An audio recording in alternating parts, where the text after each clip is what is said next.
दोस्तों, कर्ण एक ऐसा पात्र था महाभारत में जिसे देवपुत्र होने के बावजूद भी सामाजिक प्रताड़ना का सामना करना पड़ा और उसको समाज में अस्वीकार किया गया। कर्ण एक महान योद्धा और दानी राजा था, लेकिन कर्ण ने कुरुक्षेत्र में अपने भाइयों को छोड़कर कौरवों का साथ दिया था।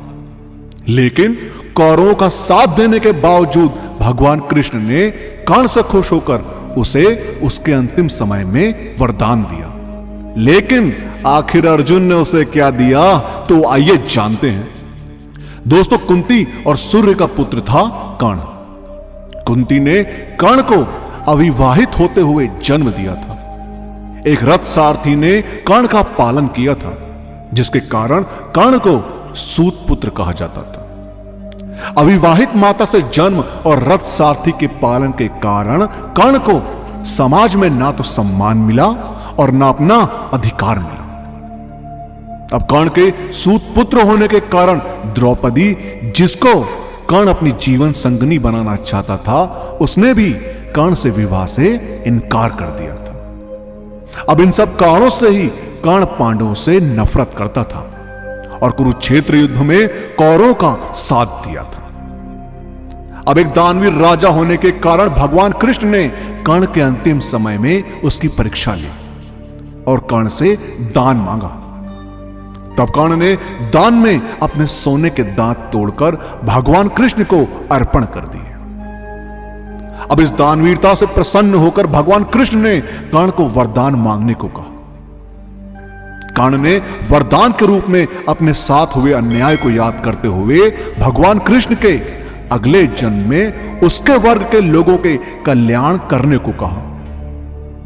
अब दूसरे वरदान के रूप में भगवान कृष्ण का जन्म अपने राज्य में लेने को मांगा और तीसरे वरदान के रूप में अपना अंतिम संस्कार कोई ऐसा करे जो पाप मुक्त हो। अब वरदान देते हुए भगवान कृष्ण ने सारे वरदान स्वीकार कर लिए, परंतु तीसरे वरदान से भगवान कृष्ण दुविधा में आ गए और ऐसी जगह सोचने लगे जहां पाप ना हुआ हो।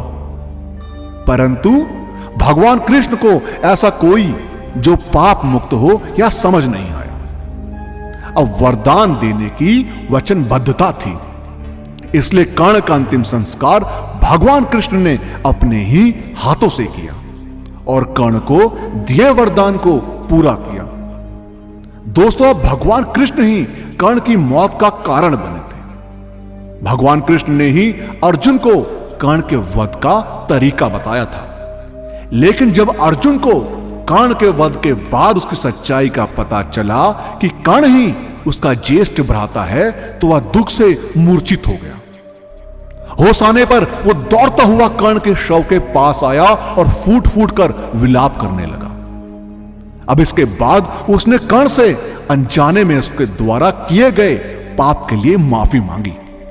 उसे बड़ा पश्चाताप हुआ कि उससे अनजाने में कितनी बड़ी भूल हो गई और उसने धोखे से कर्ण जैसे महान योद्धा का वध कर दिया। दोस्तों, आपका इस बारे में क्या कहना है, हमें कमेंट के माध्यम से जरूर बताएं। और इस वीडियो का पार्ट 2 चाहिए हो तो कमेंट्स में पार्ट 2 जरूर लिखें। और वीडियो पसंद आई हो तो लाइक और शेयर करना मत भूलिएगा। हम आपको मिलते हैं अगली वीडियो।